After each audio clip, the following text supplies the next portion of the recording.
There's a lot of kids out there who need your help, and a donation could potentially save them. Link to my fundraiser is in the description.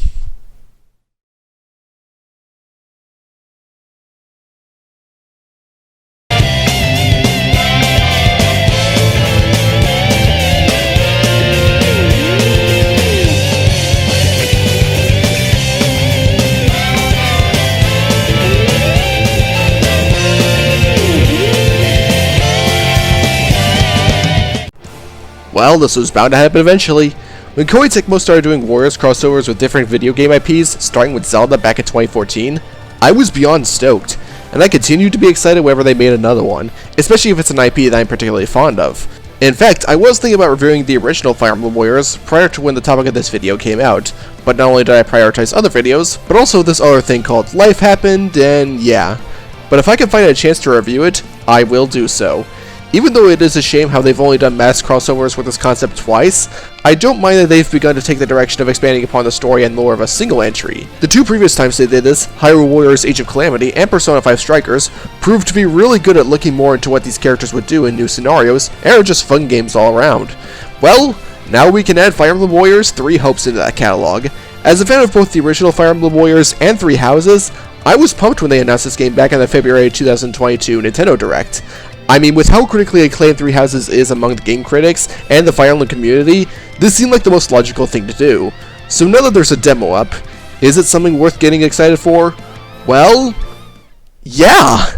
I was not only happy with how well the gameplay is adapting Three Houses' mechanics into a Musou setting, but in a way, I do like the steps it's taken to be something fresh coming off the original game, even in regards to story. I not only think I'm going to prefer Shez as a character and as an avatar a lot more than Byleth, but I also appreciate how expectations are subverted when it comes to roles. You might have seen in trailers that Byleth is going to be an antagonist of the game, and that combined with one of the trailers confirming that Sothis is indeed within them, that has me curious as to what exactly their aim is, and how exactly they'll see resolution, since I believe they know something Shez and the player by proxy don't. It'll most likely have something to do with Arval, who's basically the Sothis replacement of the game. I'm interested to see what exactly they'll do with this character, since it's pretty obvious that they're related to the Agarthans, based on Shez's powers bearing similarities with them. And that detail isn't my Three Houses knowledge speaking, as those who slither in the dark are exposed very early on, which also subverts expectations in different ways. You end up rescuing the student that Kronya replaced in Three Houses almost immediately, and end up blowing Solon's cover, as well as Talus's if you're playing Edelgard's route, so they're clearly setting a different story into motion, which is really neat, even if it does come off as front-loaded at times. Almost all of what I'm describing is covered in the prologue of the game, and it leads to Garreg Mach taking a huge backseat from what the demo provides, and the ulterior motives of the church that caused Edelgard to declare war on them is heavily abbreviated. I mean, aside from feeling like it's on fast forward at times, I don't really have much issue with any of this, but I think it's worth bringing up because I think the game is heavily assuming you've played Three Houses. Granted, it's not impossible to follow, but I think there's a gap between how much people who have played the game will get compared to those who haven't, although I think you should play Three Houses anyway because that game is amazing. I will also say that since the game is split up into 3 separate campaigns, I hope they dial it back with the length to about 16 hours at most, as opposed to the potential 40 a playthrough of one of Three Houses routes could go. This would make a playthrough generally more comfortable, and going back to the different routes not as tiring, especially with this being a Musou game. But whatever length it goes for, I'm happy to unleash Maelstroms with my favorite characters of Vodlin, because combat's as good as it ever has been. For those who don't know how a Musou game works, you have a light and heavy attack button that you can use to string combos together, and performing them will fill up 2 gauges, one which will let you unleash super attacks, and the one where you go into a super state, which is called Awakening Mode in this case. I like they didn't change the name of that one. In terms of the fundamentals, I love scoring high combos and pulling off some really sick attacks that completely decimate the common mooks and the much tougher generals. But with this game adapting what made Three Houses unique, there's plenty else to work with. Movesets are attached to each individual class, like the Mercenary, Armor Knight, Cavalier, you get the picture, instead of each individual character. But each class can also wield different weapons, some can even wield more than one. Unfortunately, you can't bring more than one into a battle, and that's a bummer, but I am happy that the game does give you a choice, and provide ways to optimize yourself for the oncoming encounter. Unlike Three Houses though, you can't give any available weapon to any class, like say give a monk an axe. They can only wield specific ones. So with all these, it'd be ideal to decide who's going to wield what. But the game also recommends looking at preferred classes in order to decide who gets what. With all that said, everyone has access to the Myrmidon, Soldier, Fighter, and Monk classes, meaning you can easily get experimental with what you want for each character. The way you also get new classes has been changed though. It's not about excelling in a particular weapon type that allows you to go higher. you now have to gain experience with that class in order to access the higher tier ones. This might seem a little more restrictive, but because of the branching options, I can work with this. Heck, some characters like the Lords, Ingrid, Hilda, and Monica have personal weapons, which I generally like to stick with. Personally, my favorite playstyles to use were the Flugel, your avatar's class, because holy cow, juggling with them is so easy, and they have access to so many different weapons. The Armored Knight and Armored Lord, because they can pack a wallop, and their sprint can hurt anyone in the way, which I like. The Wyvern Master that Claude gets, because man, he can goad the arena in projectiles. And the Cavalier, because they're great at dishing out the pain while staying on the move. Remind me a lot of Xander and Frederick from the original Fire Emblem Warriors. Speaking of that game, I'm also happy to report that some of the really cool elements have been carried over. The stun meter is back and can really help you with the much stronger foes, and the weapon triangle can accelerate the process. You can also issue orders to whoever you're not controlling, and the friendly AI is perfectly capable of defeating stronger foes and capturing bases on their own, so they can take care of the smaller stuff while you worry about what you want to. And while pair-ups didn't fully carry over, the Edgerton system accomplishes a similar goal, which I appreciate.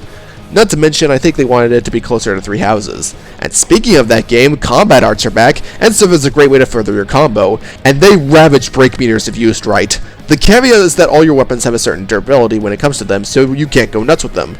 Thankfully, your weapons cannot break for good, and are automatically repaired after every combat encounter, and if you look hard enough, you can find purple pots which can restore them by a small margin. Don't rely on that last one though, they aren't that common. There's also more minor skills that everyone can learn as they grow with the class, which you can use to further prepare for what's ahead. But everyone also has their own set of personal skills, which you can use to get a useful passive perk, a neat way to get around the map, or a move that can either buff you or let loose a huge attack. I also had fun experimenting with these, as they were good for making objectives easier through one way or another. The game does give you a lot to work with on the field, but it feels like it all comes very naturally. I found it really enjoyable seeing what everyone could do, and combining it with a tactile approach to every encounter. And it doesn't try to overcomplicate things and let you put together your own approaches, which is great, because if it's one thing I will criticize is that in quite a few areas, the game tries to explain it a little too much.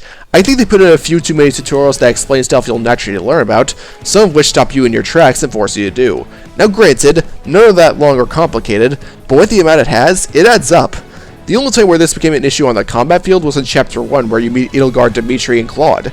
This chapter gives you control of these three when it feels like it, and also unlocks functions like giving orders to them to capture bases when the tutorial begins. I know it doesn't sound like much, but for things you can get an idea of when you see them, it drags, especially if you replayed it for each of the routes, like I did. But most of this drag to the central hub you get once you reach Chapter 4. I don't mind this hub because it's pretty small and does a good job serving basic needs, but the grand majority of vendors, the kitchen, the volunteer station, the training grounds, and even giving a gift to a character, have a tutorial. And at that point, the game really begins to push its luck with these. I don't usually mind more in-depth tutorials, and to be fair, this ain't on the same level as Lynn's prologue and Blazing Blade, but still, they really could have dialed it back. But even so, gameplay is shaping out to be just about everything I expected and want out of a game like this, which also holds true for presentation. I mean sure, the game doesn't look amazing for Switch standards, but I don't think it gets that dull or ugly to look at either, and I think the character models are for the most part a step above Three Houses. I also really like the redesigns for almost everyone, with some actually looking better than their initial time skip design. The remixes of past tunes are a joy to hear, and the game for the most part runs relatively well. There weren't that many times where I lost track of what's going on, the game never crashed on me, and while there were a few frame drops, they were mostly brief and not enough to hamper the experience, which I am thankful for. It's a step above Age of Calamity, that's for sure. So with all this said, I'm still super excited for this. There's things covered in trailers that weren't covered in this demo, and I'm genuinely curious to see if they'll allow you to add different characters to your roster over time, like say recruiting Marianne and Edelgard's route. Heck, that's the best thing I can think of in regards to the Ash Wolves being here. But from what I've played, from the satisfying combat, to the cool ideas for the story, to the fact that there's some neat possibilities for playable characters, with certain ones like Monica and Rodrigue being here, Three Hopes is shaping up to be a joyride, and I cannot wait to get my hands on it. Side note, if you do play this demo, they will allow you to transfer your data to the full game, so I'd recommend you do that if you have any interest, but I'm sure we'll be in for a treat anyway. I'm the Lightning Ripper, and I'm happy to report that they didn't forget the best Three Houses character, the Gatekeeper. Nothing to report. They knew what they were doing. See you all next time.